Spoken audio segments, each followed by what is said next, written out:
সকলকে আমার ভালোবাসা আর শুভেচ্ছা জানিয়ে শুরু করছি। আজ তোমাদের পড়াবো আমার মার বাপের বাড়ি রানীচন্দ্র। মা জলের দেশের মেয়ে, তবু জলের দোলা সইতে পারেন না। নৌকোতে উঠলেই তাঁর মাথা ঘোরে, বসে থাকা অসম্ভব হয়ে পড়ে। দিদিরও তাই। মার দিদি নৌকোর ভিতরে বিছানা পেতে শুয়ে পড়েন। ছোট ভাইকে মা কোলের কাছেই শুয়ে বসিয়ে রাখেন। আমি দাদাদের সঙ্গে মামার সঙ্গে ছইয়ের বাইরে এসে বসে থাকি। তাহলে বক্তা বলছেন যে মা জলের দেশের মেয়ে, তবুও জলের যে দোলা সেটা সইতে পারেন না, ফলে নৌকাতে উঠলেই তার মাথা ঘোরে। মাথা ঘুরলে কী করেন? বসে থাকা তার পক্ষে অসম্ভব হয়ে পড়ে, তাই তিনি শুয়ে পড়েন। তার দিদিরও সেই একই অবস্থা। তার মা আর দিদি কী করেন? নৌকার ভেতরে যে ছই আছে সেই ছইয়ের ভিতরে বিছানা পেতে শুয়ে পড়েন। বাকিরা বাইরে চলে আসেন, বাইরে এসে নৌকায় বসে থাকেন। এক মাঝি পিছন দিকে হাল ধরে বসে থাকে, দুই মাঝি সামনের দিকে দুপাশে বসে বৈঠা বায়। বলে এক মাঝি কী করেন? হাল ধরে থাকে, মানে অনেকটা সেই যে গাড়ি যে আছে তার যে হ্যান্ডেল, সেই হ্যান্ডেল ধরে বসে থাকেন বা স্টিয়ারিং ধরে বসে থাকেন। আর অন্যরা যে বৈঠা বায়, বৈঠা মানে এক ধরনের বড় কাঠের দণ্ড, যেগুলো বেয়ে বেয়ে নৌকাকে সামনের দিকে এগিয়ে নিয়ে যাওয়া সম্ভব। বসে বসে দেখি, বক্তা বলছেন বসে বসে দেখি, মানে বসে বসে তিনি সব দেখেন। সকাল পেরিয়ে যায়, ধলেশ্বরী নদীতে নৌকা এসে পড়ে। তাহলে সকাল পেরিয়ে যাওয়ার পরে নৌকা কী হয়? ধলেশ্বরী নদীতে এসে পড়ে। এই ধলেশ্বরী পাড়ি দেওয়াই এক বিষম আতঙ্কের ব্যাপার। মা চোখ বুজে শুয়ে থেকেই বলে ওঠেন, ধলেশ্বরী এলো নাকি ও মাঝি, ও মাঝি ভাই। তাহলে ধলেশ্বরী পাড়ি দেওয়াটা বিষম আতঙ্কের, মানে ভয়ের। মা শুয়ে শুয়েই বলেন যে ধলেশ্বরী এলো নাকি ও মাঝি ভাই। ধলেশ্বরী এসেছে শুনে মা চোখ দুটো টিপে বালিশের ভিতর মাথাটা আরও গুঁজে দেন। যখন তিনি শোনেন, যখন বক্তার মা শোনেন যে নৌকা ধলেশ্বরী এসে গেছে, তখন তার মা বালিশে আরও বেশি করে মাথাটা গুঁজে দেন ভয়েতে। মাঝিরাও ত্রস্ত হয়ে ওঠে। বড় মাঝি আকাশের দিকে তাকায়, হাওয়ার দিক লক্ষ্য করে, জলের গতির উপর নজর রাখে। পরে তিন মাঝির স্বর মিলে বদর বদর হই বলে নৌকার পাল তুলে দেয়। তাহলে মাঝিরাও ভয় পেয়ে যায়, ভয়ে ভয়ে থাকে। তখন বড় মাঝি কী করে? আকাশের দিকে তাকায়, আর হাওয়ার দিকে তাকায়, জলের গতির দিকে তাকায়। আর এই সঙ্গে তিন মাঝি স্বর মিলিয়ে একসঙ্গে বলে ওঠে, বদর বদর হই। বদর বদর হই মানে জলের দেবতাকে স্মরণ করা হয়। স্মরণ করে সমস্ত বিপদের ঊর্ধ্বে উঠে ঠিকঠাক গন্তব্যে পৌঁছানোর জন্য প্রার্থনা করা হয়। মাঝিরাও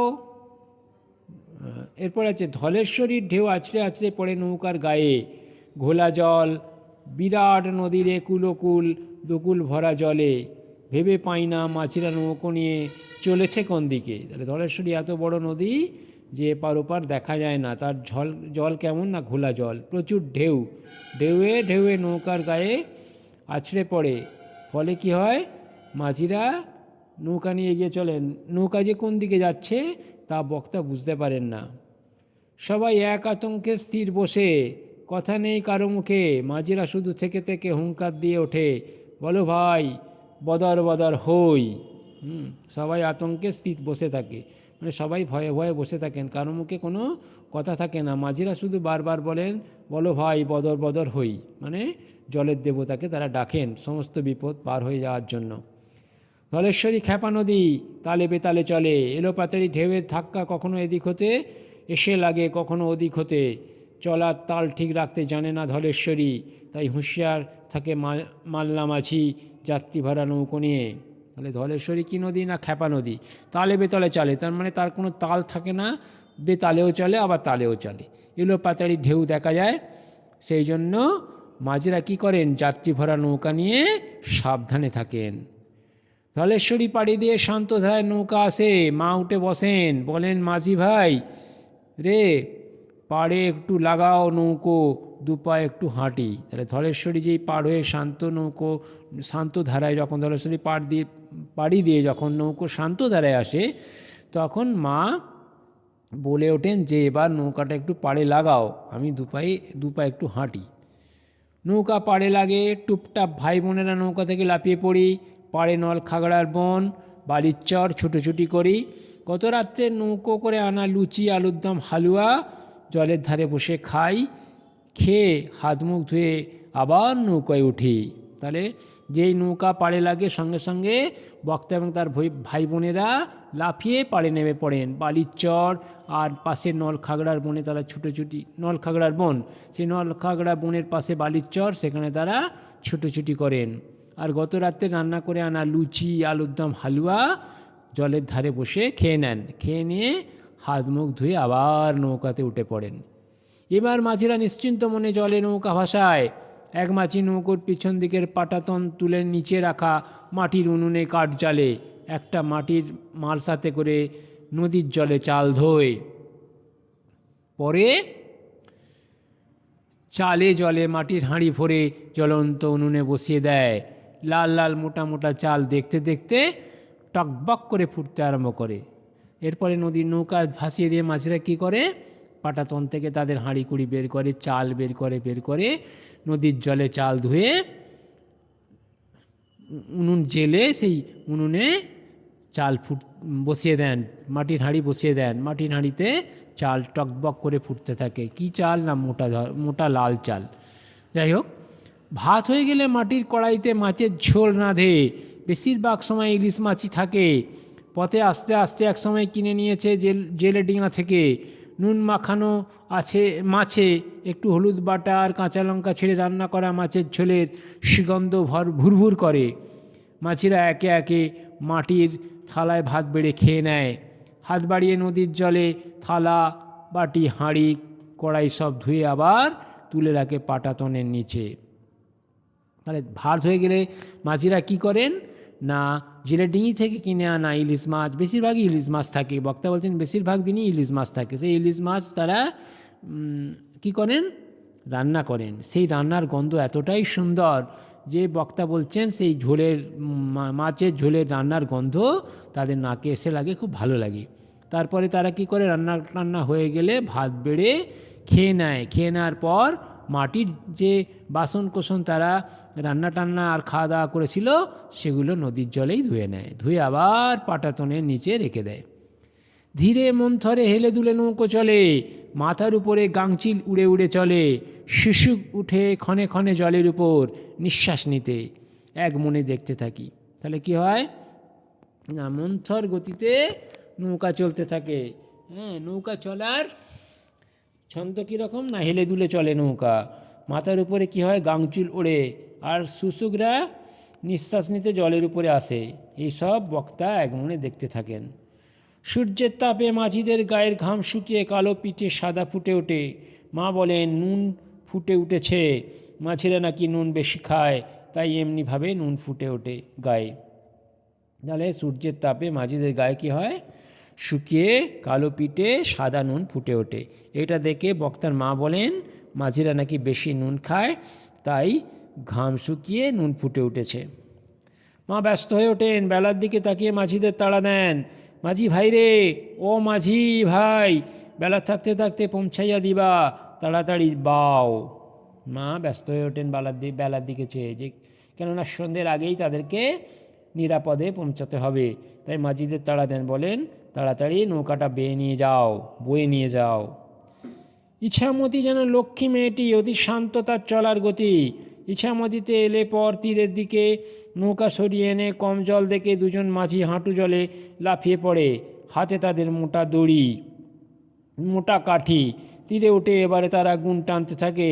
নৌকায় বাঁধা লম্বা দড়ির আর এক মাথা মোটা কাঠির সঙ্গে বেঁধে কাঠিটা ঘাড়ে চেপে ধরে নদীর পাড় দিয়ে চলতে থাকে মাঝিরা। সে রশির টানে নৌকো এগিয়ে চলে জলের উপরে তত্তর করে। তাহলে যে ইছামতি আসে তখন তারা একটু কম জল দেখে নদীর তীরে নৌকাটাকে নিয়ে যাওয়ার পরে দুজন মাঝি লাফিয়ে পড়ে নৌকার সঙ্গে যে বাঁধা আছে দড়ি, সেই দড়ি সঙ্গে আবার তারা কি করেন, বাঁশ বাঁধেন, সেই বাঁশগুলোকে ঘাড়ে করে নিয়ে টানতে থাকেন, ফলে নৌকা কি হয়, সামনের দিকে তরতর করে এগিয়ে যায়। চলতে চলতে বাঁদিকে উঁচু পাড়ে বটগাছের ছড়ানো শিকড় ধুয়ে যে খাল এসে পড়েছে ইছামতির বুকে, সেই খালের মুখে নৌকা ঢোকে। মাঝিরা এবার গুণ বৈঠা তুলে রেখে লগি তুলে নেয় হাতে, খালের জলে লগি ঠেলে ঠেলে নৌকা এগিয়ে নিয়ে চলে। এরপরে চলতে চলতে নৌকা কি হয়, ইছামতি নদীর মুখে যে খাল থাকে সেই খালে নৌকাকে নিয়ে যায়। তখন মাঝিরা কী করেন, বৈঠা লগি এসব তুলে রাখেন, বৈঠা গুণ এসব তুলে রাখেন, রেখে কী করেন, লগি, লগি মানে লম্বা বাঁশ, যে বাঁশ দিয়ে নৌকাকে সহজেই ঠেলে এগিয়ে নিয়ে চলা যায়। খালে তো জল কম, সহজেই সেই লম্বা লাঠি দিয়ে, লম্বা বাঁশের লাঠি দিয়ে তলা পর্যন্ত ঠেকিয়ে নৌকাটাকে সহজেই নিয়ে যাওয়া যায়, সেটাকে বলে লগি। খালের ধারে বাবন খাঁ দাদার বাড়ি, দাদামশাইয়ের বন্ধু ছিলেন বাবন খাঁ। বড় ভাইয়ের মতো দেখতেন ইনি দাদামশাইকে, মা ডাকতেন বাবন চাচা বলে। তাহলে খালের ধারে কার বাড়ি না, বাবন খাঁ। বাবন খাঁকে বক্তা বলছেন দাদা, মানে দাদামশাই, কেননা ইনি তার দাদামশাইয়ের বন্ধু ছিলেন। ইনিও খুব ভালো এবং তার দাদুকে বড় ভাইয়ের মতো দেখতেন। মা ডাকতেন বাবন চাচা বলে, এই বাবন খাঁকে তার মা ডাকতেন বাবন চাচা বলে। বাবন চাচার বড় ছেলে আলী হোসেন খাঁ খালের জলে নৌকা আসতে দেখে হোসেন মামা হুঁকো টানতে টানতে গিয়ে আসেন, বলেন কার বাড়ির নাইরে লইয়া যাও রে মাঝি।